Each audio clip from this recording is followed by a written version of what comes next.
The river was silent that night. The fog rolled over the Charleston docks like a suffocating shroud, swallowing the lantern's weak glow. Men whispered of disappearances, people, goods, even entire families vanishing without trace. But one story lingered in shadow, forbidden and untold. A slave named Solomon, a man who moved through the nights like a phantom, whose name was never spoken outside of hurried, frightened mutterings. On a winter evening of 1823, 9 masters were buried alive, and Solomon was never seen again. The rumor began with a scream, sharp and brittle, echoing through cobblestone streets. Windows rattled as if in warning, doors slammed shut under invisible hands, and a thick smell of earth and iron filled the air. The city would never speak of it, and the memory faded into half-truths, like smoke escaping through a cracked chimney. Solomon was a towering figure, not merely for his frame, but for the unspoken power in his gaze. Born on a rice plantation outside Charleston, he learned to read the land, the patterns of men, and the secrets hidden in the sway of cypress trees. His owners underestimated him, as all men had, dismissing intelligence where they expected only obedience.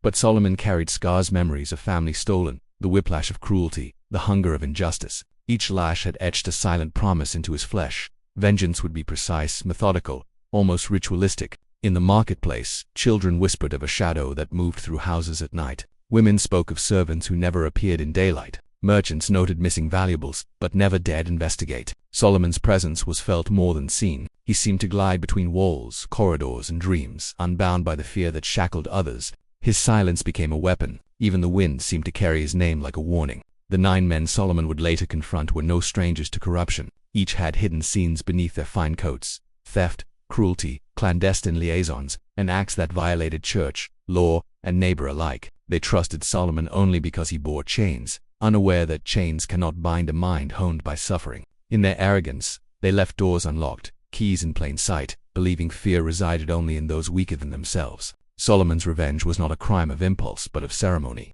He moved through Charleston with meticulous planning, noting the alignment of streets, the timing of guards, the ebb and flow of tides. Each step, each breath, was measured, echoing a strategy older than memory. In the dead of night, he carried tool shovels, lanterns, and a resolve forged from decades of pain. The city itself seemed to conspire with him. Creaking floors, distant dogs, the moan of river currents, they all became instruments in the unfolding horror. It began with Richard Halloway, a man whose heart was as corrupt as his smile. Solomon lured him under the guise of service, guiding him to a cellar beneath the plantation's storage barn. The air was thick, damp, and pungent with mold and fear. When Halloway realized the trap, it was too late. The walls closed in. The sound of dirt falling over him was muffled by Solomon's steady, unflinching presence. One man vanished. One secret was claimed. Charleston did not awaken to the horror immediately. The morning brought quiet suspicion.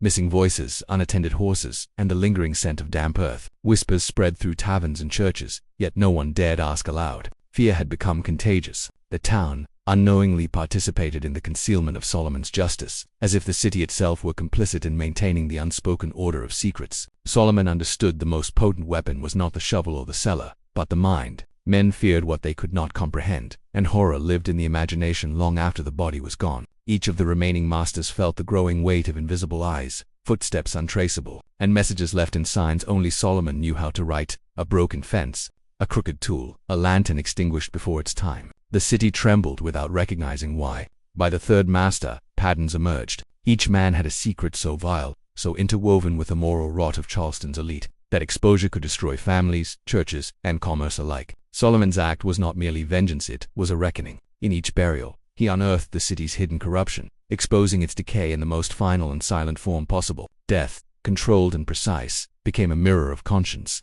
Neighbors, servants, and children occasionally glimpsed shadows in the moonlight, a fleeting figure moving with intent, yet always gone when confronted. Rumors took shape into legends. A man who could vanish into walls, who spoke to the wind, whose presence was a warning and a curse. Solomon became myth, an embodiment of fear and justice intertwined. And as the 9th master disappeared, a final silence fell over Charleston, leaving only questions, whispers, and the haunting memory of vengeance fulfilled. Solomon moved through Charleston with an almost supernatural rhythm. He observed the subtle habits of the elite, the staggered lighting of street lamps, the timing of church bells, the exact moment guards retreated for supper. Each movement revealed a pattern, a vulnerability, and an opening. He carved mental maps, tracing the city's veins as one might trace a pulse. Every alley and cellar became a potential instrument of reckoning. In these streets, Solomon was no longer a man. He was a shadow, a presence felt in the spine, in the tremor of a footstep, in the uncertainty that pricked every man's conscience. Thomas Everly, known for his cruelty toward enslaved children, was next. Solomon guided him, subtly, toward the storage cellar beneath the orphanage he had secretly funded, a place where the cries of neglected children had long been hidden. The air was thick with dust and despair. Everly's arrogance blinded him. He laughed at the shadows until the walls pressed inward, until the darkness swallowed him whole. The city outside continued its rhythm, unaware that yet another sin had been buried under layers of earth, a secret finally given corporeal form. Fears communicative. Solomon understood, a silent virus. The disappearance of one man whispered to the next. Rumors spread, distorted and magnified, making the invisible presence of justice feel omnipresent. Merchants noticed missing ledgers. Wives noticed husbands lingered in corners, and children noticed a man who walked between walls. Solomon's artistry was in the unspoken. Terror need not be loud to echo eternally. Josiah Hurst, a man who had profited from illegal trades and hidden atrocities, became a victim of Solomon's precise orchestration. The cellar beneath the church's vestry became the stage. Candles flickered in the pretense of devotion, while beneath the floorboards, Hurst felt the earth press against him, suffocating, cold, final. Solomon's hand was steady, almost tender, as if honoring a ritual as old as grief itself. Charlton began to feel the weight of its own sins. Windows shuttered early, and families whispered prayers that sounded more like pleas. Shadows seemed longer, corners sharper. The city was beginning to remember the fear it had buried beneath centuries of commerce and piety. Children drew pictures of a silent figure with hollow eyes. Merchants dreamt of footprints in rooms long empty. Solomon had become a mirror reflecting the city's own hidden corruption. Samuel Bradford, a master who had enslaved distant families under fraudulent deeds, was led to the riverbank by a series of subtle manipulations. Solomon timed the tide to cover the tracks, letting mud and water mask the act. Bradford's cries were stifled not by hands alone, but by the inevitability of exposure. Solomon's revenge was surgical, precise, almost ritualistic, a dark choreography balancing justice and terror. Even Charleston's churches bore complicity. Some masters sought sanctuary within their pews, but Solomon understood the rot within sacred spaces. Priests who had turned blind eyes, congregants who had whispered lies to protect property or family. Solomon's actions mirrored a higher reckoning. Each burial became not just punishment but revelation, unmasking the moral decay the city refused to acknowledge. Benjamin Lark, whose wealth was founded on hidden human suffering, was lured to an abandoned warehouse where time seemed to stagnate. The beams groaned under centuries of dust, and Solomon's methodical presence turned anticipation into terror. As the walls pressed closer, Lark realized the truth. The shadows he had ignored for decades had become flesh and blood, guided by a vengeance older than the city itself. By now, Charleston trembled, not with immediate evidence but with suspicion and dread. Solomon's presence was everywhere and nowhere. Merchants counted missing coins, widows counted missing husbands, children counted missing fathers. Every act of cruelty buried was mirrored in a rising collective unease. Solomon had become more than man. He was a psychological phenomenon, the living embodiment of the city's unspoken guilt.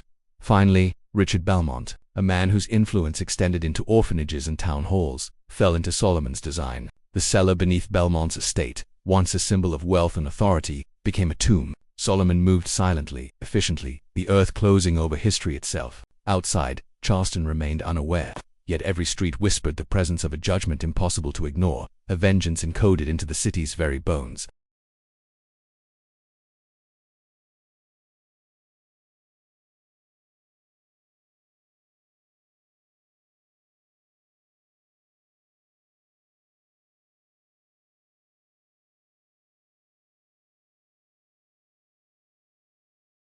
Charleston's nights grew heavier, as if the fog carried knowledge of Solomon's deeds. Lanterns swung, casting long shadows that trembled like human figures. Mothers held their children close, whispering warnings of a man who walked unseen, whose vengeance was invisible yet omnipresent. The streets once familiar now seemed alien. Alleyways whispered, floors creaked under imagined steps, and the wind hummed like a chorus of warning. Each citizen became a silent participant in the fear, sensing a reckoning they could not comprehend but could not ignore. The last master, Edward Calloway, epitomized the worst of Charleston's moral rot. He trafficked secrets like currency and treated human life as expendable. Solomon's attention had been patiently building toward this moment, every prior burial a precise rehearsal. Calloway's arrogance led him to underestimate the quiet man who had endured decades of torment. Solomon's approach was methodical, almost reverential, as if each step were inscribing a long-forgotten right of justice into history itself. Solomon knew the city's weaknesses intimately. The cobblestone streets, the hidden passageways of warehouses, and the decaying foundations of churches became his canvas. Every shadow, every whispered sound, was leveraged to construct a symphony of terror. Even the wind seemed to carry messages only Solomon could write. signaling the inevitability of justice for those who had ignored centuries of suffering. Under the guise of routine, Solomon guided Calloway to an abandoned crypt beneath a churchyard. The walls were damp, suffocating, and rich with the scent of earth and memory. Calloway's realization of his impending fate came too late. The ground closed over him as meticulously as the others. Solomon's presence was serene, almost ceremonial. Every burial was a ritual, each layer of soil a statement, each act a mirror reflecting Charleston's collective sins. As the ninth master disappeared, Charleston's social fabric began to unravel subtly. Merchants whispered of absences. Servants wondered at strange shadows. Children spoke of a man who could vanish into walls. The city had learned, without understanding, that justice could be both unseen and omnipotent. Solomon's vengeance had transcended physical acts. It had infiltrated the psyche of every citizen, a silent, lingering horror that no man could escape. Solomon's deeds were a warning to future generations. Each buried master had left behind family, influence, and wealth. Yet the absence of the men became a lesson in fear and obedience. Those who inherited their estates carried shadows, unsure if they would escape the reach of a man whose vengeance was invisible but absolute. Silence, Solomon understood, was the most potent weapon of all, both a shield and a legacy. Charleston's churches, the very institutions meant to offer sanctuary, had borne witness to hidden corruption. Solomon's work forced an invisible reckoning. Priests prayed for souls that had long been damned by their complicity, unaware that punishment had already arrived in the form of one man's meticulous justice. The city's spiritual conscience, long dormant, quivered under a weight it had failed to acknowledge. Children became unwitting witnesses to the terror. They noticed the subtle disturbances, a lantern extinguished before its time, footprints in dustless hallways, or fleeting silhouettes behind curtained windows. These observations were whispered in hushed tones, spreading fear like wildfire. Solomon's presence lingered in the imagination, transforming the city's innocent into witnesses of an invisible reckoning that no adult dared name. Solomon's actions were more than retribution. They were a statement carved into history. Every burial mirrored a truth the city had long denied. The rot of corruption, cruelty, and exploitation could not escape reckoning. The soil under Charleston absorbed secrets and fear alike, each act of vengeance leaving a scar in the city's collective consciousness, a lesson that would resonate for generations.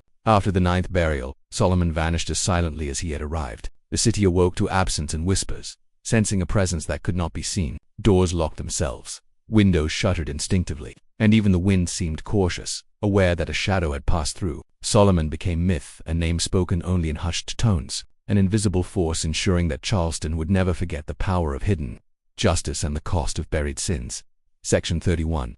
The city sleeps uneasily. Charleston awoke to a new kind of quiet. Streets were stiller than usual, taverns closed earlier, and families ate their suppers in hushed tones. The absence of the nine masters left a void, yet the city did not comprehend what had transpired. Fear had become a tangible presence, a layer of tension in every room, every corner, every whisper. The unseen hand of justice had transformed the familiar into something alien, and the city's collective heartbeat quickened with unease. Stories began to coalesce. Children described a figure in the fog, a tall man whose eyes seemed to burn with memory. Servants murmured of footsteps that appeared and vanished, of doors closing when no one was near.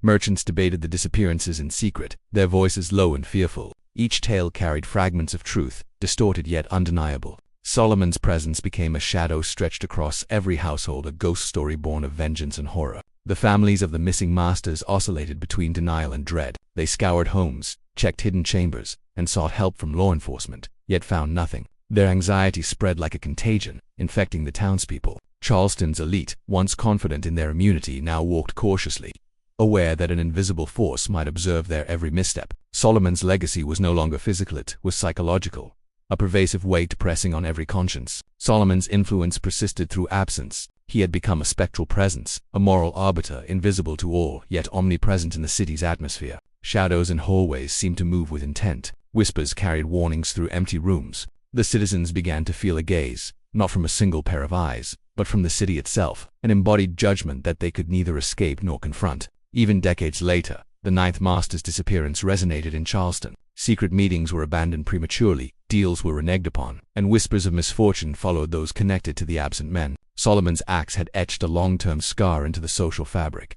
Fear became a language, a subtle instrument shaping behavior. The invisible hand of justice ensured that the sins of the past were remembered, even as the perpetrators vanished. Churches, orphanages, and town halls, the pillars of authority, were no longer perceived as safe. The hidden corruption that had festered under the surface was suddenly mirrored in the city's imagination. Solomon's vengeance had highlighted the decay that proper authority had ignored or concealed. No institution could escape scrutiny. Every hidden corner seemed to tremble under the weight of past sins, now illuminated by the absence of the guilty. A generation of children grew under the unspoken shadow of Solomon. Even those who never witnessed him felt the presence of an invisible force. Nightmares were vivid, tinged with the smell of damp earth and the echo of muffled cries. Some children whispered of fleeting glimpses in hallways, of a tall, silent man whose eyes held centuries of memory. These experiences became the foundation of a living legend, a citywide folklore entwined with terror and morality. Rumors spoke of passages beneath Charleston, secret cellars, and abandoned crypts. Some claimed that Solomon had disappeared into these tunnels, merging with the very bones of the city. Others insisted that he walked above ground, unseen, observing, judging, ensuring that no act of cruelty went unpunished.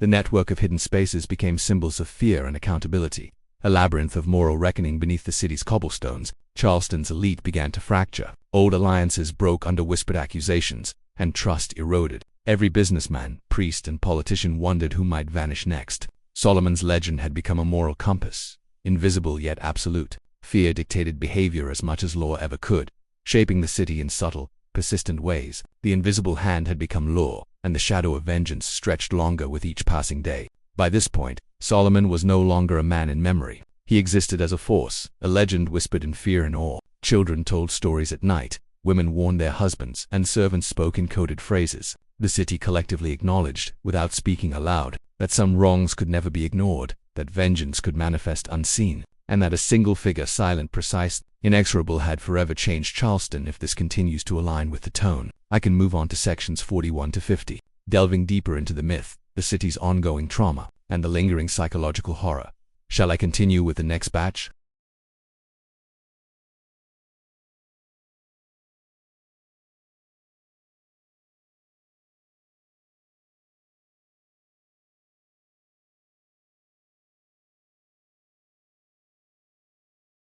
Solomon's deeds became a silent teacher. The city's conscience, long dormant under layers of commerce and pride, stirred uneasily. Merchants double-checked ledgers, clergy examined sermons for hypocrisy, families whispered of misdeeds hidden for generations. The invisible hand of justice taught lessons too profound for words. Fear had become moral currency, circulating quietly through Charleston's streets, shaping actions and intentions alike. By the early 1830s, the story of Solomon circulated in hushed tones far beyond the docks. Travelers spoke of a silent figure who punished the corrupt. The tale was passed to other towns, each retelling embellishing details of his intelligence, patience, and unerring precision. Solomon transformed from man to archetype, the embodiment of retribution, a force of reckoning that existed outside law, yet perfectly mirrored justice. Even those unconnected to the Nine Masters felt the city's tension. Shadows of doubt and caution crept into their lives. Secret meetings, illicit dealings, and private cruelties were abandoned, as though the presence of one silent observer made corruption impossible. Solomon's vengeance had created a citywide conscience, unseen yet omnipresent,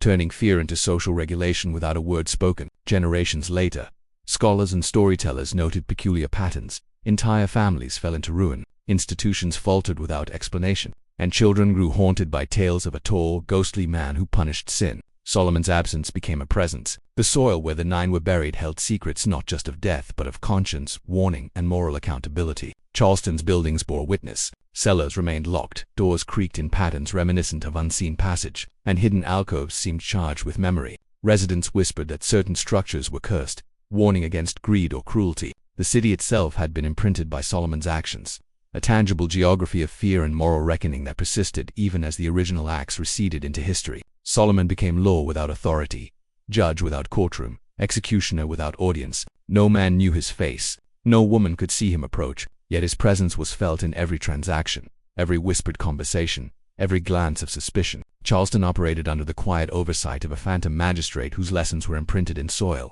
shadow, and memory. The stories passed from generation to generation. Children drew figures in the margins of books, tall men in the fog with eyes that glowed like embers. Mothers whispered his name as cautionary advice. Teachers warned of cruelty's consequences, using his legend as a moral scaffold. Solomon's influence had become cultural, a lens through which morality, justice, and fear intertwined seamlessly. The Charleston waterways seemed to absorb the legacy of Solomon's deeds. The tides whispered of the buried, the currents mirrored secrets long forgotten. Fishermen noted strange reflections in the moonlight, and captains spoke of shadows moving along docks where no man walked. Even the natural world became a medium for legend, a network for remembrance, warning, and unspoken dread. Descendants of the Nine Masters faced inexplicable misfortune. Estates crumbled, fortunes were lost, and alliances fractured. Whether through superstition or psychological consequence, families internalized fear of a justice that could strike invisibly. Solomon's legacy became a force both moral and metaphysical, a reminder that cruelty can echo far beyond death.